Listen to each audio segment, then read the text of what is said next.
अस्सलाम वालेकुम गाइस। तो आज हम देखेंगे कि एरे को हम इनिशियलाइज किस तरह कर सकते हैं। जब हमने सी प्लस प्लस का कोर्स स्टार्ट किया था तो हमने देखा था कि हम वेरिएबल को किस तरह इनिशियलाइज करते हैं। इसी तरह हम अब देखेंगे कि एरे को हम किस तरह इनिशियलाइज कर सकते हैं। तो चलिए स्टार्ट करते हैं। सबसे पहले हम इसकी डेफिनेशन देखते हैं। एरेज में be initialise when they are defined. अब इसका क्या मतलब है कि एरे की डेफिनेशन का क्या मतलब है। डेफिनेशन का मतलब ये है कि हम जब एरे को डिक्लेयर करते हैं ना, तो उसी वक्त उसके अंदर जो है वो वैल्यूज़ भी स्टोर करवा देते हैं। जैसे हम फंक्शन की डेफिनेशन करते थे कि फंक्शन का नाम लिखा और नीचे जो है उसका काम लिख दिया, मतलब जो भी उसने फंक्शन परफॉर्म करना है वो लिख दिया। इसी तरह हम एरे का करेंगे कि सबसे पहले हम एरे का नाम लिखेंगे और उसके अंदर जितनी भी वैल्यूज़ होंगी वो स्टोर करवा के उसे डिफाइन कर देंगे। अब देखें, सबसे पहले हम वेरिएबल को इनिशियलाइज करते रहे हैं कुछ इस तरह। ठीक है, मतलब कि हम इंट नंबर लिखते थे और इक्वल्स टू 10 लिख देते थे, तो ये हमारे पास वेरिएबल इनिशियलाइज हो जाता था। लेकिन जो है हम एरे को किस तरह इनिशियलाइज करते हैं, इस तरह कि सबसे पहले हम क्या करते हैं, इंट नम 5 और उसके बाद उसके अंदर एलिमेंट्स। ठीक है, अब इंट, अब यहाँ पे क्या है, हमारे पास एक डाटा टाइप है। नम हमारे पास क्या है, एरे का नाम है। और 5 हमारे पास क्या है, एरे का साइज है। ये चीज़ हम पहले पढ़ चुके हैं पिछले लेक्चर में। और ये जो हमारे पास इसके अंदर 5 एलिमेंट्स हैं, ये हमने एरे को इनिशियलाइज करवाया हुआ है। ये हमारे पास क्या है, एरे इनिशियलाइजेशन। अब ये हमारे पास क्या था, वेरिएबल इनिशियलाइजेशन। जब हमने एरे को इनिशियलाइज करना होगा तो हम फिर इस तरह करेंगे। तो ये एक छोटा सा कॉन्सेप्ट है इनिशियलाइज करने का। अब हम सी प्लस प्लस में कोड करते हैं और इस टॉपिक को मज़ीद इन्हेंस करने की कोशिश करते हैं।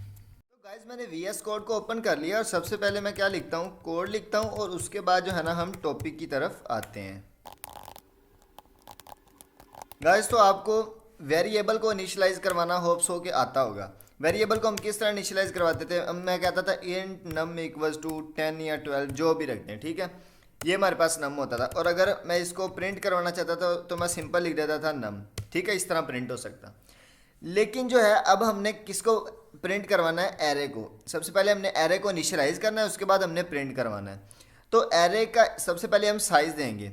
लेट्स सपोज मैं लिख देता हूँ, एरे का साइज लिख देता हूँ 5। ठीक है, तो अब इसका क्या मतलब है कि इसके अंदर 5 एलिमेंट आ सकते हैं। अब यहाँ पे हमें एक एरर देखने को मिल रहा है, देखो, इनिशियलाइज विद, ये उन्होंने ब्रेसेस लगाई हुई हैं, with expected for aggregate object. तो वो कह रहा है कि इसको आप इस तरह नहीं इनिशियलाइज कर, एरे को इनिशियलाइज करने के लिए आपको ब्रेसेस चाहिए।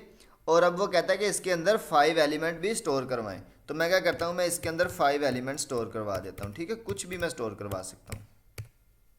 देखें, अब ये मैंने इसके अंदर 5 एलिमेंट स्टोर करवा दिए। ठीक है, 1 2 3 4 5 और ये 6 हो गया, इसलिए हमें एरर दे रहा है। ठीक है, अब देखें, यहाँ पे हमने ये तो करवा दिया कि मतलब एरे के अंदर 5 एलिमेंट स्टोर करवा दिए। अब देखिए, अगर मैंने नंबर के अंदर 5 एलिमेंट स्टोर करवाने थे तो मैं क्या करता, नम 1 इक्वल्स टू 23, नम 2, इसकी ना मैं वैल्यू थोड़ी छोटी कर दूँ, num 2 equals to 33, num 4 equals to 34, num 5 equals to 2। इस तरह जो है ना मैं करता कि अलग अलग करवाता। लेकिन अब एरे का क्या फ़ायदा हो गया कि हमने एक ही जो है ना नंबर है उसके अंदर काफ़ी सारी वैल्यू स्टोर करवा दी हैं। अब क्वेश्चन ये पैदा होता है कि हमें कैसे पता चलेगा कि जो है हमने किस इंडेक्स पे कौन सी वैल्यू रखी है। तो देखिए, हमारे पास इंडेक्सेस होते हैं एरे के। ये जो है ना, ये हमारे पास फर्स्ट इंडेक्स है, ये हमारे पास जो है वो सेकंड इंडेक्स है। ठीक है, और यहाँ से पे ठीक नहीं लिखा जाता तो आप समझ लीजिएगा। ये हमारे पास थर्ड इंडेक्स है, ये हमारे पास फोर्थ इंडेक्स है और ये हमारे पास जो है वो फिफ्थ इंडेक्स है। अब ये हमारे पास जो है ना एरे के इंडेक्सेस हैं। अब लेट्स सपोज मैं कहता हूँ कि मुझे जो है ना वो थर्ड इंडेक्स की वैल्यू चाहिए। मुझे कौन सी वैल्यू चाहिए, थर्ड इंडेक्स की। तो थर्ड इंडेक्स हमारा क्या है, ये वाला। लेकिन अब ये जो मैंने लिखा हुआ है ना, first second third fourth fifth, basically ऐसे नहीं होता। एरे के जो इंडेक्सेस हैं वो कहाँ से स्टार्ट होते हैं, ज़ीरो से स्टार्ट होते हैं। ठीक है, ये मैंने आपको समझाने के लिए लिखा है कि ये ना हो मैं पहले इधर ज़ीरो लिख दूँ, आप कंफ्यूज हो जाएंगे, भाई ये तो 4 एलिमेंट स्टोर हो रहे हैं। तो एरे का जो साइज होता है, वो एरे के इंडेक्सेस जो होते हैं वो किससे स्टार्ट होते हैं, ज़ीरो से। इधर कौन सा, 0 1 2 3 और 4, 5 की जगह क्या आएगा, 4 आएगा। अब देखें, अब मैंने let's suppose third element print करवाना है। ठीक है, तो मैं करूँगा इधर 2 लिख दूंगा। अब 2 पे हमारे पास क्या होगा, थर्ड एलिमेंट आएगा। 3 पे कौन सा होगा, फोर्थ एलिमेंट आएगा। क्यों आएगा, क्योंकि हम इसको जीरो से इनिशियलाइज कर रहे हैं। एरे के जो इंडेक्सेस होते हैं वो कहाँ से स्टार्ट होते हैं, जीरो से। तो ये देखिए अब हमारे पास 34 प्रिंट हो गया। अच्छा अब देखें, अब मैं कहता हूँ कि जो है ना मैं ना यहाँ पे इंक्रीज करना चाहता हूँ साइज़। तो इस चीज़ को अभी हम नहीं करते, हम अगले लेक्चर में इस चीज़ को देख लेंगे कि साइज़ का क्या इफेक्ट होता है, ठीक है। अब मैं क्या करता हूँ, मैं ना सारे को ना प्रिंट करवाता हूँ, मतलब कि मैं चाहता हूँ कि मैं ना एरे को प्रिंट करवा लूँ। तो मैं क्या करता हूँ, 5 यहाँ पे लिखता हूँ। यहाँ पे अगर आपने इस लाइन को ऊपर लेके जाना है ना, तो आप क्या प्रेस करेंगे, आल्ट और ये अपर वाला बटन, ठीक है। अगर आपने नीचे लेके आना हो एक लाइन, तो आल्ट और नीचे वाला, ठीक है। तो ये जो है ना अपर प्रेस और लोअर प्रेस, ये आपने याद रखने हैं। ये शॉर्टकट कीज जो होती है ना, ये आपके लिए बहुत इंपॉर्टेंट होती है। अब देखें, अब मैं क्या कहता हूँ, मैं ना यहाँ पे एक स्पेस लगा देता हूँ, ताकि जो है ना हमारे जो वैल्यूज़ है ना वो स्पेस के बाद आए। तो अब देखें, जो हमने वैल्यू स्टोर करवाई थी ना वो नहीं आई। अब 34 ही आ रहा है। अब क्यों आ रहा है, क्योंकि मैंने तो इधर 2 ही लिखा है, तो हर दफ़ा वो 2 की वैल्यू ही प्रिंट करता जाए। लेकिन मैं यहाँ पे लिखता हूँ आई। अब सबसे पहले क्या करेगा, यहाँ पे आई क्या होगा, जीरो होगा, जीरो इंडेक्स की वैल्यू प्रिंट हो जाएगी। फिर आई क्या होगा, 2 1 1 इंडेक्स की, फिर 2 फिर 3 फिर 4। तो इस तरह हमारे पास सारी वैल्यूज़ प्रिंट हो जाएंगी। अब मैं प्रोग्राम को रन करता हूँ और हमारे पास जो आउटपुट आएगी वो कुछ इस तरह होगी, ठीक है।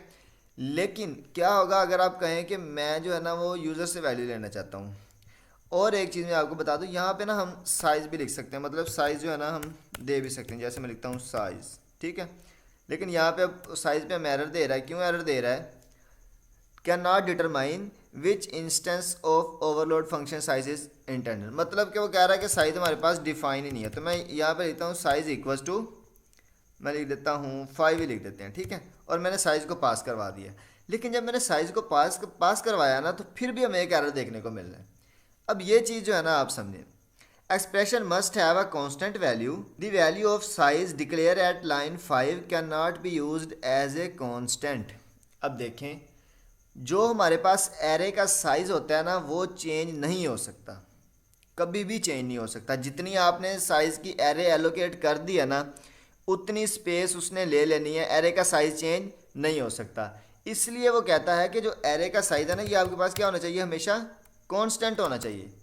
तो यहाँ पे मैं क्या लगा दूंगा, कॉन्स्ट लगा दूंगा। तो अब ये हमारे पास एरर ख़त्म हो गया। अब अगर मैं प्रोग्राम को रन करता हूँ तो हमारे पास वही वैल्यू दोबारा से आ जाएगी, देखें।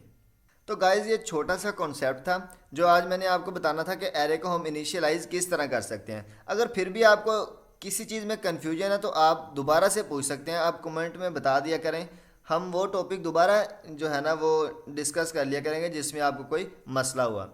अब मैं एक दफ़ा जो है ना आपको ओवरव्यू दे देता हूँ। सबसे पहले मैंने क्या किया, मैंने एरे का साइज़ लिया, ठीक है। साइज़ मैंने कांस्टेंट में क्यों लिया, आपको बताया कि जो है एरे का साइज़ हमेशा चेंज नहीं हो सकता, जितना हमने एक दफ़ा डिक्लेयर कर दिया ना उतना ही रहता है, इसलिए हम इसके साथ कांस्टेंट लगाते हैं, ठीक है। और उसके बाद जो है हमारे पास यहाँ पे क्या है, ये हमारे पास क्या है, एरे का नेम है, ठीक है। और यहाँ पे क्या है, हमारे पास एरे का साइज़ है, जितनी आपने एरे के अंदर वैल्यू स्टोर करवानी है ना वो है। और ये हमारे पास क्या है, जो वैल्यूज़ हमने एरे के अंदर स्टोर करवा दी है ना, ये हमारे पास वो है। और उसके बाद फिर हमने क्या किया, लूप लगाया। लूप लगाने के बाद हमने क्या किया, वो वैल्यूज़ को प्रिंट करवा दिया। अब देखिए, अगर मैं यहाँ पे ये करना चाहूँ कि मैं यहाँ पे ना इंडेक्सेस भी प्रिंट करवाना चाहूँ, मैं कहूँ कि हमें प्रोग्राम ये भी बताए कि इस इंडेक्स पे ये वैल्यू है, इस इंडेक्स पे ये वैल्यू, तो मैं क्या करूँगा, मैं यहाँ पे लिख दूँगा दी वैल्यू ऑफ इंडेक्स। अब हमारे पास इंडेक्स भी प्रिंट होगा। तो इंडेक्स जो है ना हम प्रिंट करने के लिए क्या कहेंगे, आई को प्रिंट करवाएंगे ना। तो जो है ना मैं यहाँ पे आई को प्रिंट करवा देता हूँ। यहाँ पे आई हमारे पास आ गया और यहाँ पे मैं क्या लगाता हूँ, एक सेमीकोलन और इस भी लगा देते हैं साथ, ठीक है। और यहाँ पे मैं क्या करता हूँ, ऐसे लेता हूँ। अब मैं कंट्रोल एस से सेव करके प्रोग्राम को रन करता हूँ। तो अब जो है ना हमारे पास इंडेक्सेस भी आएंगे। तो यहाँ पे ना मैं एंडल भी लगा देता हूँ ताकि जो है ना हमारे पास वो नीचे वाली लाइन में आए। तो देखिए हमारे पास ये आउटपुट है हमारी। जीरो इंडेक्स पे कौन सी वैल्यू है, 23। फर्स्ट इंडेक्स पे कौन सी है, 33। अब ये हमारे पास कौन सा इंडेक्स है, 0। ये हमारे पास कौन सा इंडेक्स है, फर्स्ट। ये हमारे पास कौन सा इंडेक्स है, सेकंड, ठीक है। तो इस तरह हमारे पास इंडेक्सेस होते हैं। अब ये फोर्थ इंडेक्स पे हमारे पास कौन सी वैल्यू पड़ी है, 2 पड़ा है, ठीक है। तो ये आपका आज का छोटा सा कॉन्सेप्ट था। उम्मीद है कि आपको ये वाला लेक्चर समझ आ गया होगा। इसका सोर्स कोड और स्लाइड जो है वो आपको डिस्क्रिप्शन में मिल जाएंगी। अगर आपको किसी चीज़ की समझ नहीं आई तो आप जो है कमेंट में पूछ सकते हैं, हमारा व्हाट्सएप ग्रुप ज्वाइन कर सकते हैं। अगर आपको C++ के कोर्स में मज़ा आ रहा है तो अपने दोस्तों के साथ भी शेयर कर दें। अगर आपको वीडियो अच्छी लगी है तो इसको लाइक करना मत भूलिएगा, और अगर आप इस चैनल पर नए हैं तो चैनल को लाजमी सब्सक्राइब कर दें। तब तक के लिए अल्लाह हाफिज़, मिलते हैं नेक्स्ट लेक्चर में।